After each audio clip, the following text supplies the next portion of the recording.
You'd have thought by now, after the amount of time we spent on the road, that we really would learn that things can change at the drop of a hat.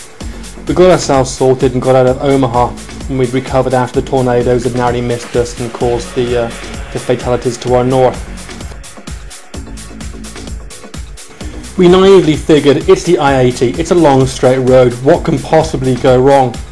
So we got on the I-80, and sure enough, we started a long, straight day. The wind pushed us back. Minutes became hours, hours became a morning. It just seemed to be a blur of billboards and trucks that seemed to blend into each other. Until eventually it all looked the same. That was the change. The light from this morning had gone, the clear skies had gone, and now all we had was a dark line on the horizon we were driving towards. We could see the torrential rain and we were heading right for it. The last time we'd seen storms like this or clouds like this was in Colombia in South America, and we've been absolutely hammered. The last thing we wanted right now was to be riding into a storm that was shelling out hailstones the size of golf balls.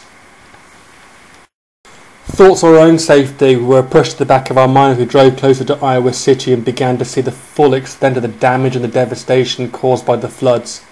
And there was more rain to come. Good God, this was awful. We'd naively still hoped to try and get round to Gina's BMW and say hi. That wasn't going to happen. There was absolutely no way we were going to get across the river today. We tried 4 or 5 times in different routes to get across through the flooded streets, and we were turned back by police at every point. We were going nowhere. The devastation was unbelievable. You've seen scenes like this, but it's always some distant country in Asia, and you think, oh my God, but to see it firsthand, to see the lives and the businesses washed away, the whole scene was truly devastating. Okay, and heavier. Just got heavier. Look at this.